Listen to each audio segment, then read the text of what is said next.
سے پہلے میں آپ کو یہ بھی بتاتا چلوں کہ اس چیز پر، اس گستاخانہ مواد پر ہمارے قائد محترم، قائد ملت اسلامیہ حضرت علامہ حافظ سعد حسین رضوی دامت برکاتہم العالیہ بھی اسٹیپ اٹھا چکے ہیں، اور انہوں نے باقاعدہ کورٹ میں اس کیس کو جیتا بھی ہے۔ لیکن یہودی لابی اتنی قوت پکڑ چکی ہے، اتنی طاقت پکڑ چکی ہے، اس یہودی لابی کو بغیر ڈنڈے کے زور کے قابو نہیں کیا جا سکتا۔ باقی جہاں تک ہو سکتا ہے، پیر خالد سلطان صاحب القادری صاحب کی طرف سے پورے مسلمانوں کو یہ آگاہ کیا جاتا ہے کہ آپ اپنے بچوں پر بھی نگاہ رکھیں کہ وہ موبائل چلاتے ہوئے، نیٹ چلاتے ہوئے کیا دیکھ رہے ہیں، کیا کر رہے ہیں۔ کہیں ایسا نہ ہو آپ کا بچہ اس میں ملوث ہو کر یہ دنیا بھی اپنے آپ سے گنوا بیٹھے اور آخرت بھی اپنے آپ سے گنوا بیٹھے۔ عزیزان محترم، بے حیائی، فحاشی اور عریانی یہ تو ایک الگ ہے کہ جس نے نوجوان نسل کو تباہ کر دیا ہے، لیکن یہ یہودی لابی اس چیز میں کامیاب ہو کر اب ہمارے ایمان کو تباہ کرنا چاہتی ہے، ایمان کو خراب کرنا چاہتی ہے۔ اس لیے خدا را اپنے بچوں پر، نوجوانوں پر کنٹرول کیجئے، دیکھیے انہیں، کہیں ایسا نہ ہو کہ وہ بھی اس میں ملوث ہو کر گستاخانہ مواد کو شیئر کر رہے ہوں، اور نہ ہم اللہ کی بارگاہ میں حاضر ہونے کے قابل ہوں، نہ رسول اللہ کی بارگاہ میں حاضر ہونے کے قابل ہوں۔ اللہ تبارک و تعالی ہمارے حال پہ رحم فرمائے۔ عزیزان محترم، اس کے علاوہ آج 16 رمضان المبارک ہے، اور انشاءاللہ آنے والے کل 17 رمضان المبارک ہوگی۔ اس 17 رمضان مبارک کو ایک عظیم جنگ، عظیم معرکہ پیش آیا جسے غزوہ بدر کے نام سے جانا جاتا ہے۔ حق اور باطل کی روئے زمین پر یہ پہلی جنگ، جسے جنگ بدر کہا جاتا ہے، اسلام اور کفر کی اس پہلی عظیم جنگ کو اللہ تبارک و تعالی نے یوم فرقان کے نام سے قرآن میں یاد فرمایا ہے۔ آج اس حوالے سے میں مختصراً جنگ بدر کے حوالے سے بھی کچھ عرض کروں گا، اور ساتھ ساتھ ان فلسطینی بھائیوں کو بھی اپنی ان دعاؤں میں، دکھوں میں، آہوں اور سسکیوں میں ضرور یاد کرنا ہے۔ میرے بھائیوں، آج ہم پرامن ہو کر، ہمارے اوپر محافظ بھی کھڑے ہیں، اس کے باوجود پرسکون ہو کر ہم تراویح بھی ادا کر رہے ہیں، رب کا قرآن بھی سن رہے ہیں، عبادت بھی کر رہے ہیں۔ لیکن پوچھئے ان نہتے فلسطینیوں سے کہ جب وہ تراویح کے لیے کھڑے ہوتے ہیں، مسجد اقصیٰ کے دروازے چاروں طرف سے بند کر کے، کہیں ایسا نہ ہو یہودی لابی یہ اسرائیل حملہ کرے، لیکن اس کے باوجود وہ اپنی حرکتوں سے باز نہیں آئے، اور اس دفعہ ابھی کچھ دن پہلے انہوں نے پھر حملہ کیا اور ان پر گولیوں کی بوچھاڑ کی، مسجد کے دروازے توڑے گئے، اور اندر داخل ہو کر نمازیوں پر ربڑ کی گولیاں فائر کی گئیں، انہیں مارا گیا، انہیں زد و کوب کیا گیا، عورتوں پر ہاتھ اٹھایا گیا، انہیں لہو لہان کیا گیا۔ ہم سوائے افسوس کے اور کچھ نہیں کر سکتے، اس لیے کہ ہمیں اللہ نے ایسے ہجڑے حکمران عطا کیے، اب ان ہجڑوں سے اپنی جنگ ختم نہیں ہوتی، وہ ہجڑے کیا اسلام اور کفر کی جنگ لڑیں گے۔ اس لیے خدا کے لیے خود اپنے اندر سوچئے، گریبان میں جھانکیے، اور جب تک ہم خود اپنی زندگی میں انقلاب نہیں لائیں گے، اس وقت تک انقلاب نہیں آ سکتا۔ اگر ہم اس انتظار میں ہیں کہ فلاں صدر، فلاں حکمران یہ جنگ کا اعلان کرے گا اور ہم فلسطین جو ہے نا آزاد کرا لیں گے، بیت المقدس آزاد کرا لیں گے، یہ ایسا نہیں ہوگا میرے ساتھیوں، یہ راتوں رات نہیں ہوگا۔ یہ تب ہوگا جب ہم اپنی زندگی میں انقلاب لائیں گے، اپنے اندر چینج لائیں گے۔ پہلے اپنے اوپر اسلام تو نافذ کریں، پہلے اپنے اوپر ہم شریعت تو نافذ کریں۔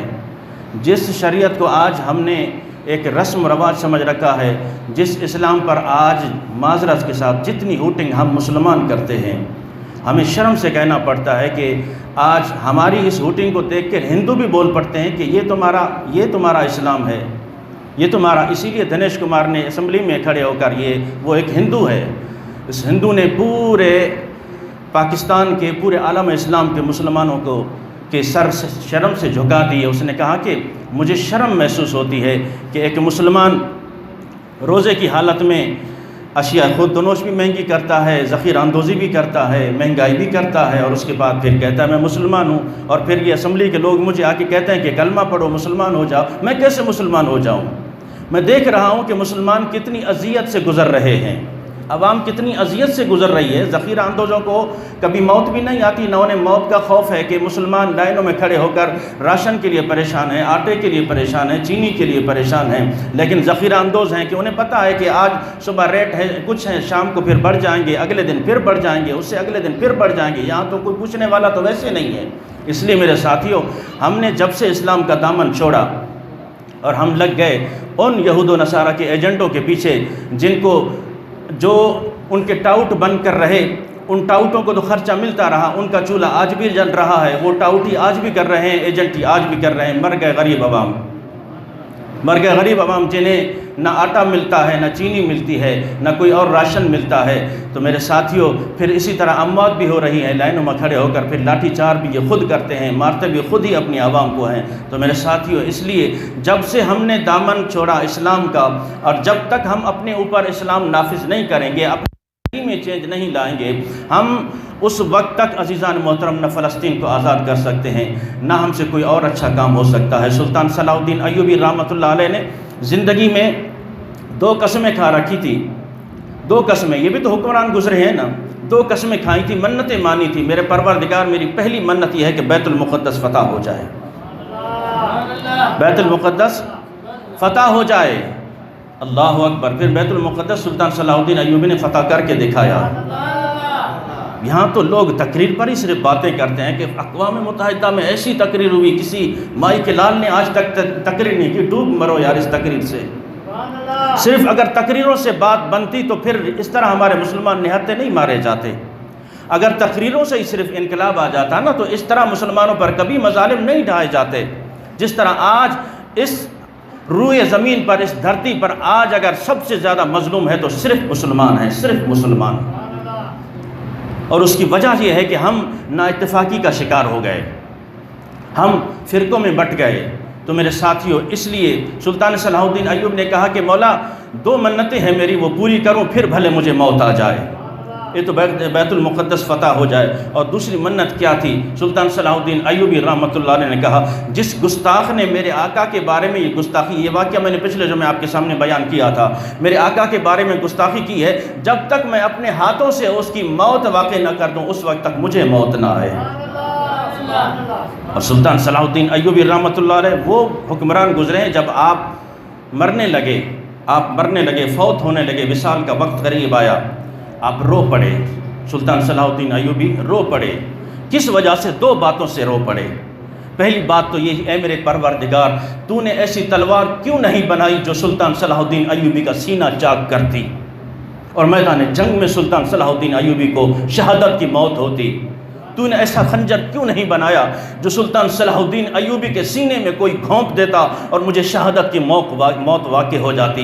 اور دوسری بات پر سلطان صلاح الدین ایوبی اس بات پر روئے، آپ نے ساری زندگی کبھی حج بھی نہیں کیا، عمرہ بھی نہیں کیا، آپ رو پڑے مولا نہ میں تیرے گھر کا دیدار کر سکا، نہ تیرے محبوب کے در کا دیدار کر سکا۔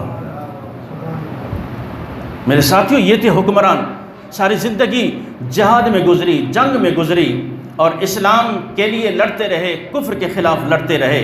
اور پھر جب وفات ہوتی ہے، خدا کی قسم آپ کے اپنے گھر میں اپنے کفن کے لیے پیسے موجود نہیں تھے۔ آج یار لوگ باتیں کرتے ہیں پتہ نہیں کس طرح کی، ہمیں سمجھ میں نہیں آتا کہ سارا حال دیکھنے کے باوجود ہم پھر ایسے لیڈروں کو ابھار کر سامنے لاتے ہیں کہ فلاں زندہ باد، فلاں زندہ باد۔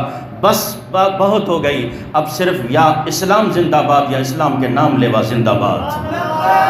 لبیک لبیک لبیک یا رسول اللہ۔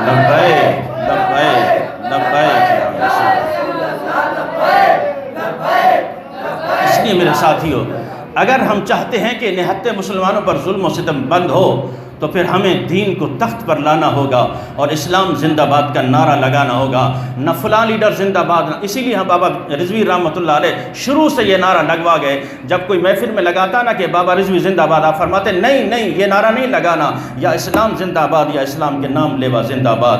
ہم تو نوکر ہیں، چوکی دار ہیں، ہم چوکی داری کر رہے ہیں، چوکی داروں کے نعرے نہیں لگتے، نوکروں کے نعرے نہیں لگتے، نعرہ لگے گا تو صرف رسول اللہ کا لگے گا۔ اس لیے میرے ساتھیوں آج ضرورت اس امر کی ہے کہ ہم اپنے اندر انقلاب لائیں، چینجنگ لائیں۔ تو ماہ رمضان مبارک کی 17 تاریخ کو جو جنگ عظیم ہوئی کفر اور اسلام کے مابین، اس نے پورے کفر کو، ان کے ایوانوں کو ہلا کے رکھ دیا کہ کہاں 313 اور کہاں 1000 کا لشکر، کہاں 313 اور کہاں 1000 کا لشکر۔ اور میرے ساتھیوں 1000 کے لشکر کے پاس سارا جنگی ساز و سامان بھی موجود ہے، اونٹ بھی موجود ہیں، گھوڑے بھی موجود ہیں، سواریاں موجود ہیں، نیزے موجود ہیں، تلواریں موجود ہیں۔ اور یہاں جو 313 ہیں ان کے پاس صرف 2 گھوڑے ہیں، 70 اونٹ ہیں اور 6 تلواریں ہیں۔ کتنی تلواریں ہیں؟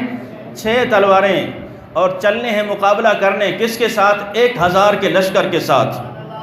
1000 کا لشکر ہے سامنے اور ان کے ساتھ ہر جنگی ساز و سامان ہو۔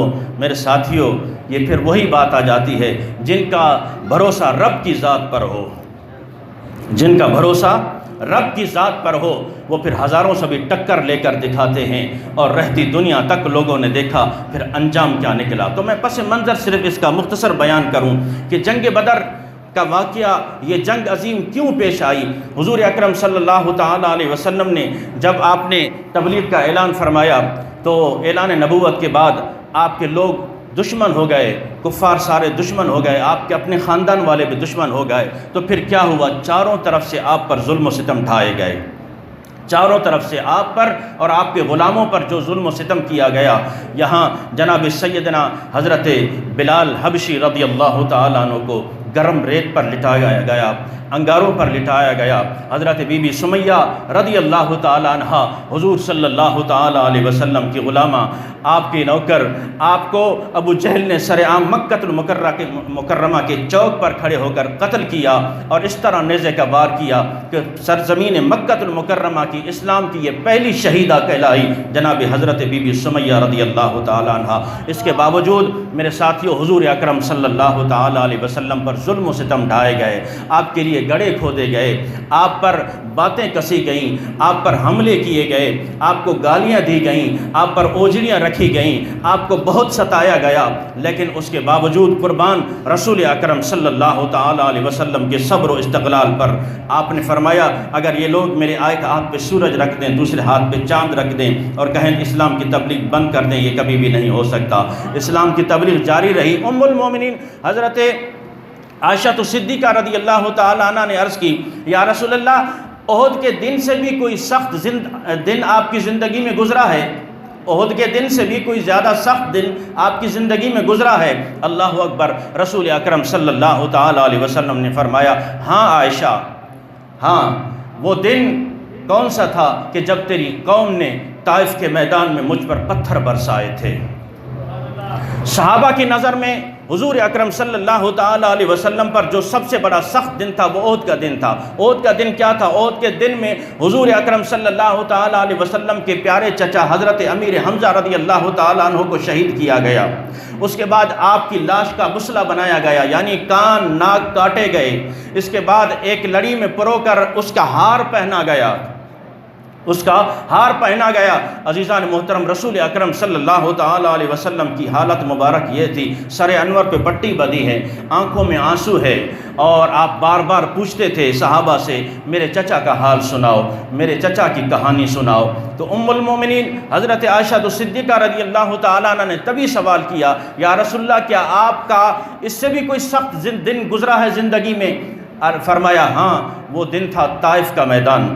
طائف کا میدان جب میں اسلام کی تبلیغ کے لیے گیا، 3 سرداروں کے پاس رسول اکرم صلی اللہ تعالیٰ علیہ وسلم اسلام کا پیغام لے کر گئے اور ہمدردی کا پیغام لے کر گئے۔ انہوں نے آپ کی بات تو سنی لیکن آپ کی بات کو ٹال دیا، اور پھر جب آپ جانے لگے پھر بعد میں انہوں نے اوباش لڑکوں کو راستوں پر گلیوں چوراہوں پر کھڑا کر دیا جو 2 رو میں کھڑے تھے، 2 قطاروں میں آمنے سامنے کھڑے تھے، اور ان کے ہاتھ میں پتھر دے دیے گئے۔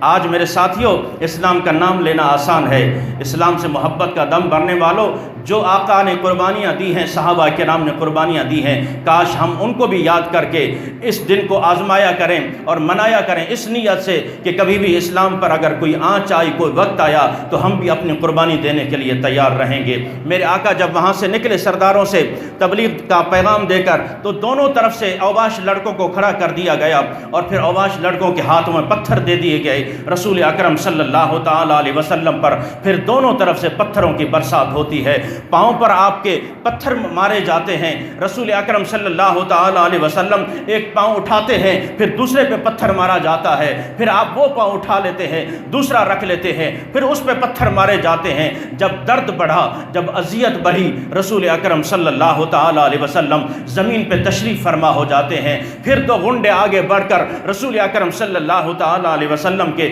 کاندھوں سے پکڑ کر آپ کو پھر کھڑا کر دیتے ہیں اور پھر پاؤں پر پتھر مارنا شروع کر دیتے ہیں۔